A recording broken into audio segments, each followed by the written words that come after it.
Viewer discretion is advised. Hello, my single solitary viewer, and welcome to NHL 2020. We're in the playoffs of Season 2. We're past the first round, and we're against the Toronto Maple Leafs. Our beloved Quebec Double Butts have a very difficult task ahead of them. But I believe it's really important to beat Toronto. It's a Canadian thing. So the game begins, and Toronto, unfortunately, on the attack. John Gibson here with a nice little save, and a breakaway pass. Is it time to get Sir Mix-a-Lot?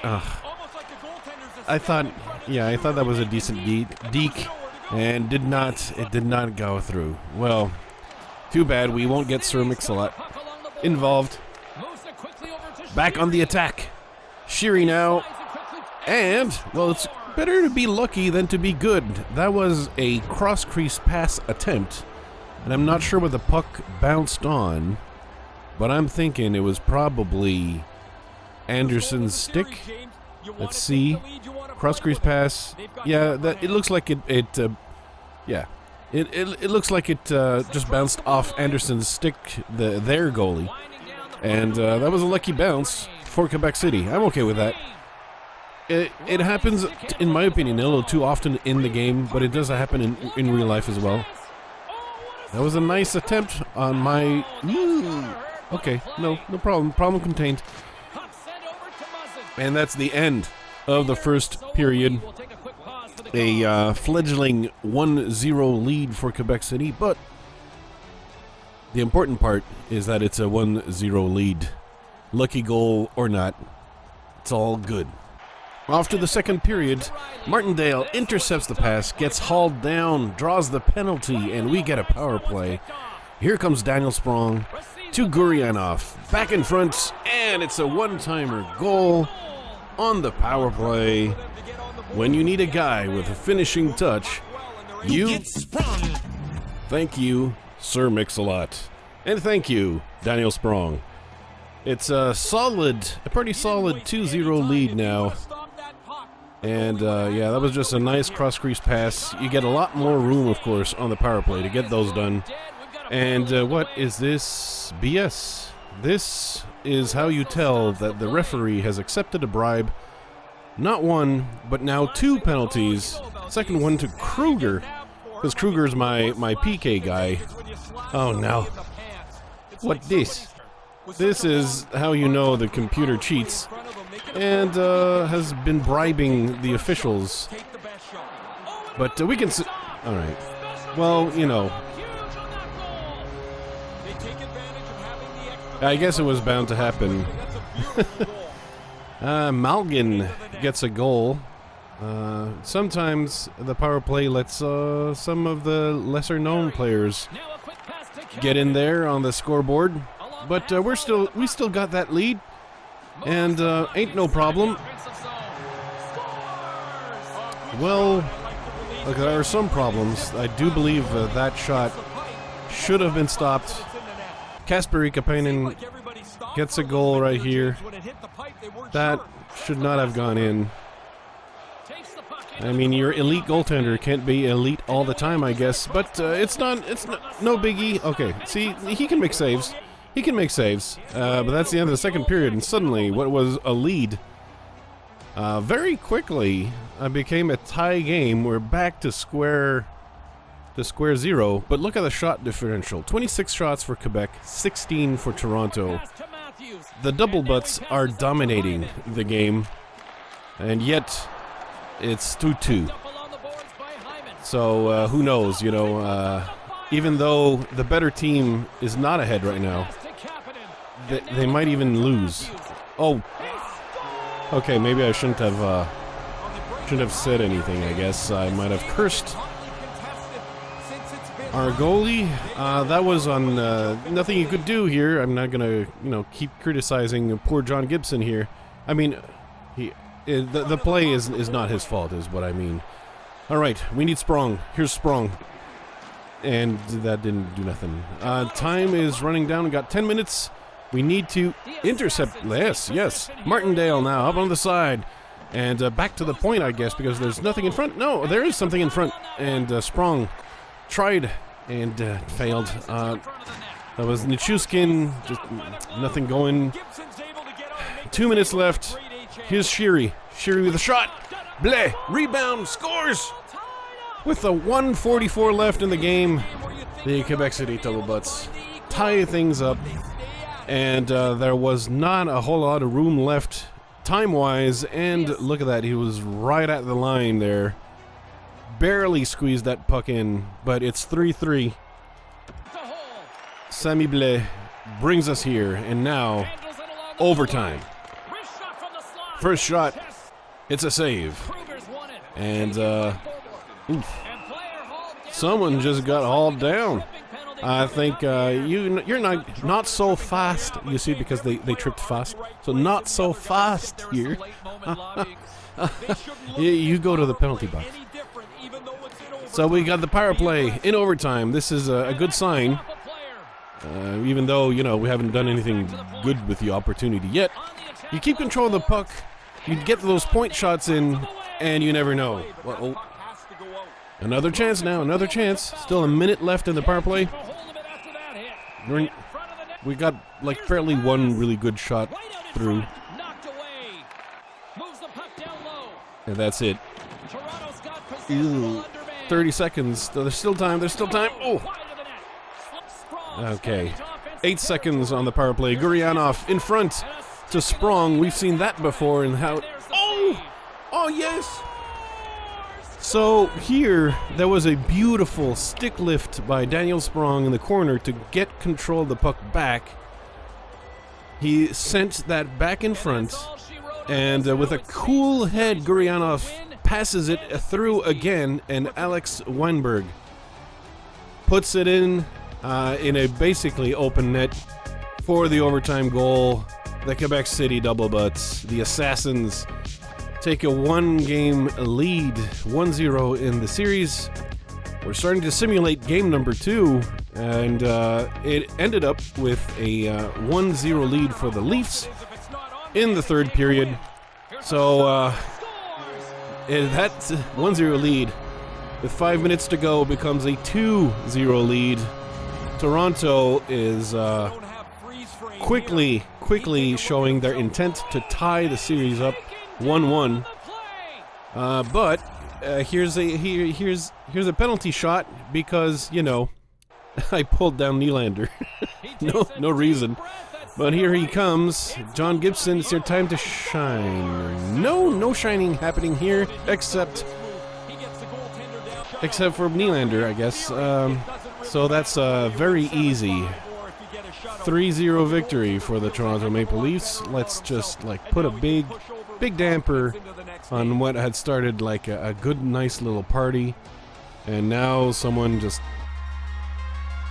bust out the Engelbert Humperdinck CD and put on some good old Mel Torme, and now this party is just dead.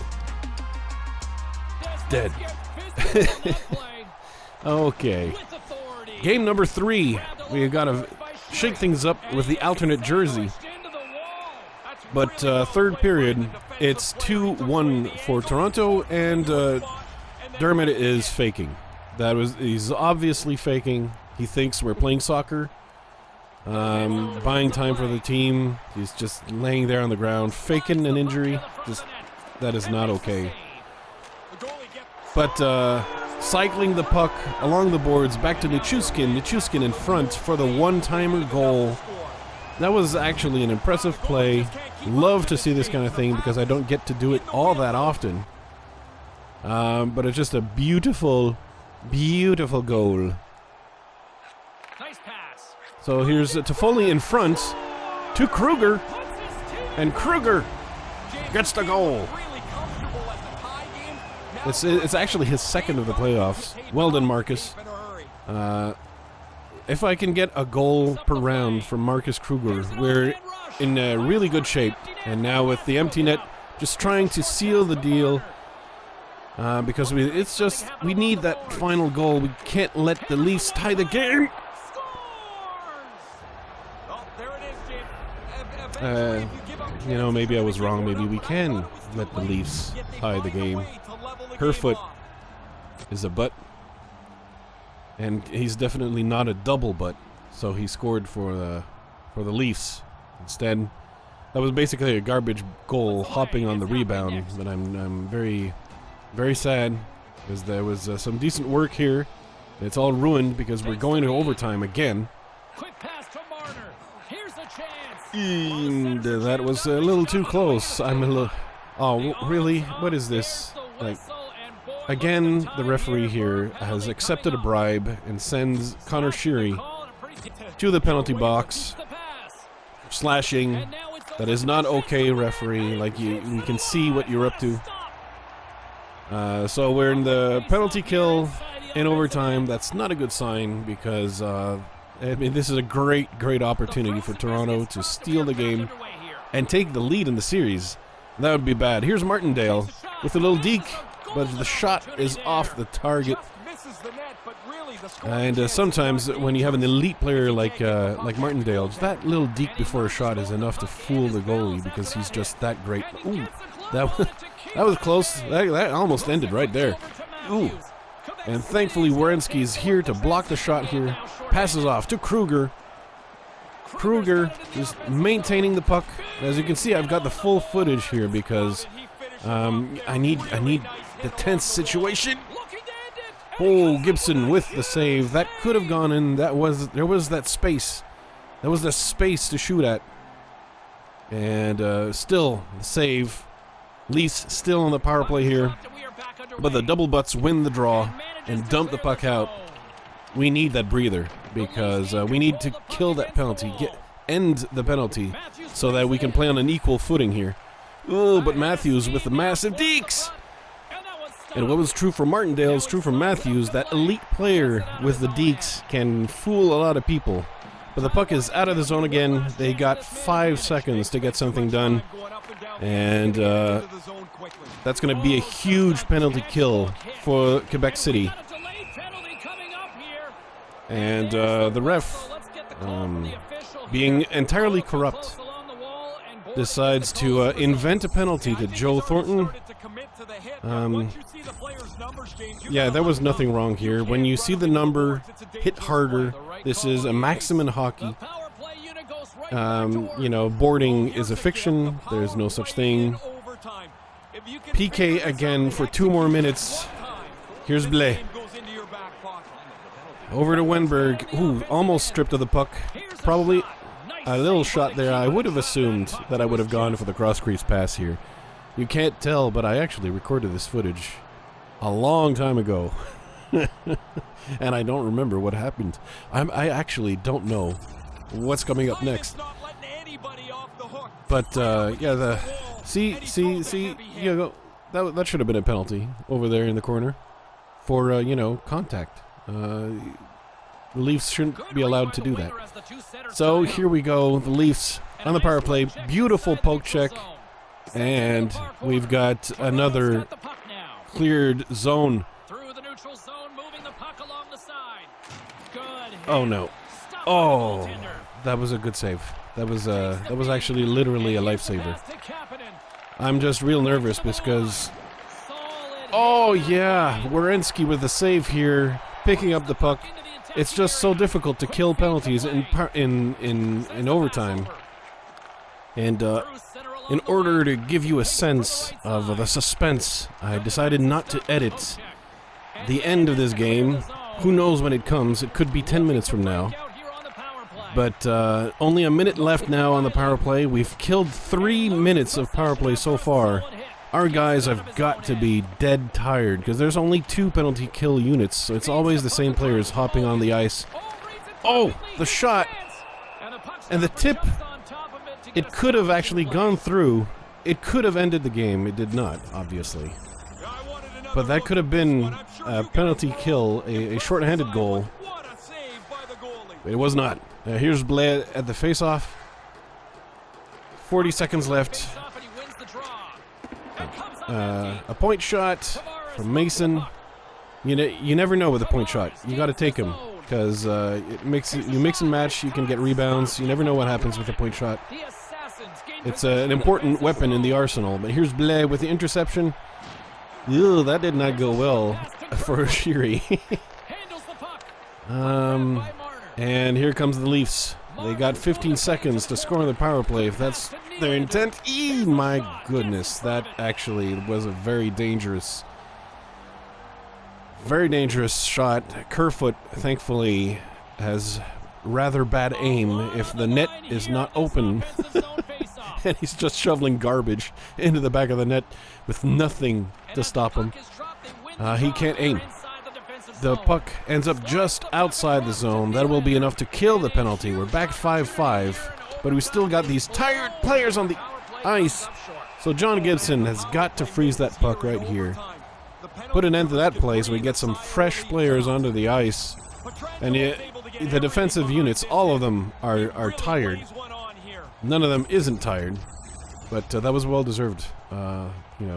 Cleaning the front of the net.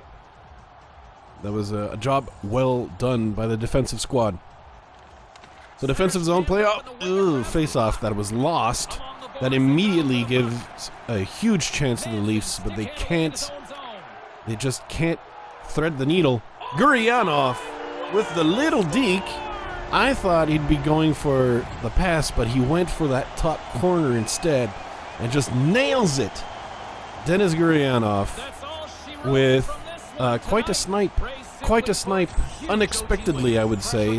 That seemingly came out of nowhere, but look, the little deke, back on the forehand, just sends that one flying right to the top corner. And Anderson gave up on that shot before, he didn't even have time to try.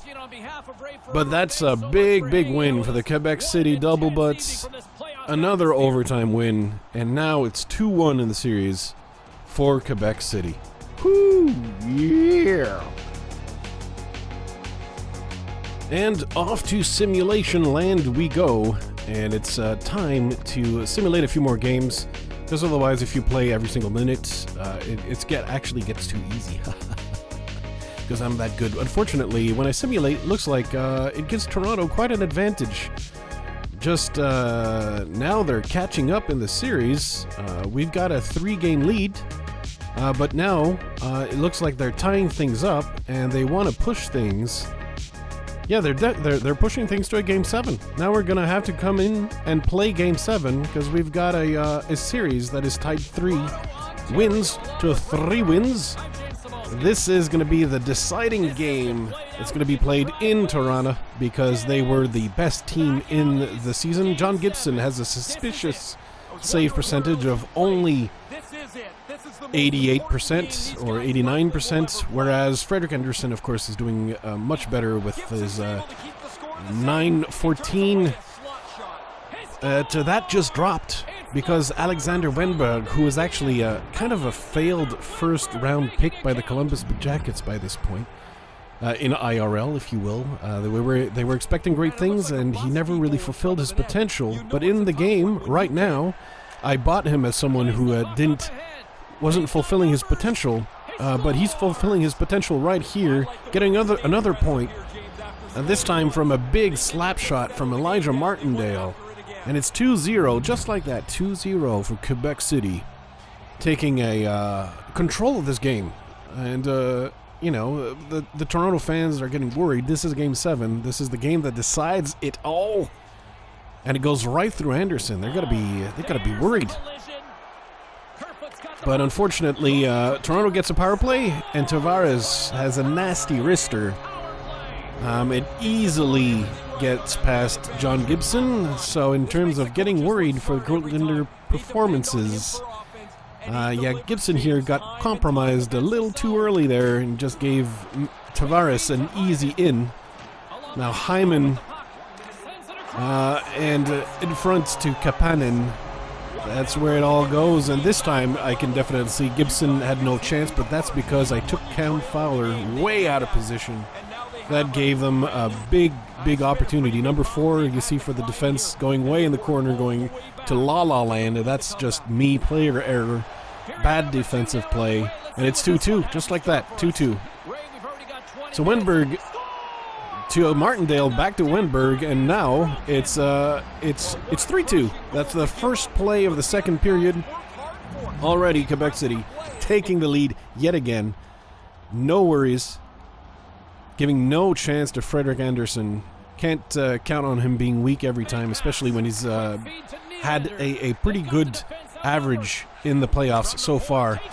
Big slap shot from the blue line from Marner. And initially I thought, goodness, Gibson should have stopped that. But if you look at the replay, counting the number of players, the puck goes through. 1, 2, 3, 4, 5, 6. That was quite a screen in front of Gibson. Maybe not all 6 players, but at least 4 of them were kind of blocking his view. So, all right, I'll let that one slide. Martindale back to Fowler with a big slap shot. Almost top corner. And again, Quebec takes the lead yet again. This time it's 4-3. Hopefully it'll stick this time, because it's Game 7. It ain't no messing around. This is the fate of everything depends on it. Big interception by Nichushkin. Sends it back to Sheary. Back in front. Rebounds. And Nichushkin scores. He's kind of the lower skilled top 6 forward I have on the team. But the coach loves him so much. He brings such high chemistry to the line. He makes every player on the top 6 better as a result. So I got to keep this guy long term.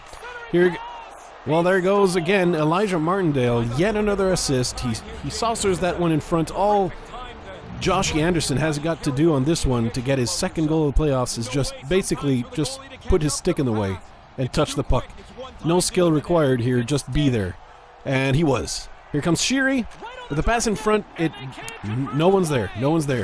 But Blais with a big hit, big turnover, pass in front. Nichushkin is there. Just shovel the garbage right into an empty net right there. Big turnover, and that you just can't give a team like the Quebec City Double Butts that big of a turnover. There's no chance you can come back from that one. But we've just got a goal fest here. It's 7-3. Here comes Toronto. Austin Matthews with the big slap shot that we saw from Wenberg and Martindale in the first period. Now it's Austin Matthews' turn. He just lasers that one through. This is the kind of shot that I would have hoped Gibson would stop. But then again, Anderson, we could say the same thing on the other side. Connor Sheary with a cross-crease pass to Elijah Martindale yet again. That's his second of the game. And he already has a few assists as well. I'm not sure how many points he totaled up. I should have checked. Unfortunately, spoilers, I ran out of room. So I don't know actually how many points he ended up getting. But it's a lot. And immediately afterwards, here comes Wenberg. Back to Anderson, to the point. Big shot from Pietrangelo. That was not... Why is that? Well, that's because it's not Pietrangelo's goal. Actually, the puck gets tipped in, and that's why the referees want to see this one again. I thought it was Pietrangelo with the top corner goal, but no. If you look, Martindale puts a stick on it, but from the height at which he touches the puck, this should actually be a good goal. That should be his third goal of the game. That should be his hat trick. And there it is. The referee confirms it. It was not a high stick, because if you touch the puck while your stick is above your shoulders, that's actually no good. That's no bueno. It's called a high stick. You can't do that. That's dangerous. Well, you pull the goalie. Goodbye, Frederick Anderson. Hello, Campbell. I hope you bought a protein bar or something, because we're going to make you work. Yeah, there you go. 9-4. Nichushkin again. He's a big blast, and that goes through. You can tell it's not Frederick Anderson anymore, because that was a weak goal. But that's a third goal for Nichushkin. 3 goals for Martindale, 3 goals for Nichushkin. That's a big, big night, and it's Game 7. And I think the children are starting to cry here. It's 10-4. There's little kids. Oh, pardon me, it's 11-4. And the kids in the audience, right there, they're starting to cry. They're saying, stop, Tyler Toffoli with the big deflection in front of the net to make this game absolutely impossible for Toronto to win. even if I take it way too easy. But yeah, I actually ran out of room, and I'm missing the 5 last seconds of the game. But, I mean, you can tell, in spite of this 5th goal with 30 seconds left, there's no chance Toronto can come back in this one. And even though they get the last laugh with this goal, Toronto, I don't think it's a very happy chuckle, because they got destroyed. That's a fandom-killing massacre where, you know, the fans of Toronto have got to be thinking, why are we rooting for this team again? Why? Every time. It's like, I might as well root for the Cleveland Browns or something. What is this? And, yeah, that's all she wrote. Quebec City moves on to the next round, and we're going to be facing Pittsburgh, the Pittsburgh Penguins in the conference final. We're going to have a quick look at the player stats, because now we know Martindale has got 16 points. What I meant to do, of course, was look at the playoff tree to see who else is there, because it's going to be Edmonton versus Nashville on the other side. The Pittsburgh Penguins and Sidney Crosby against the Quebec City Double Butts in the next episode. See you then. Bye-bye. Sponsored by the Flues Crew on Patreon.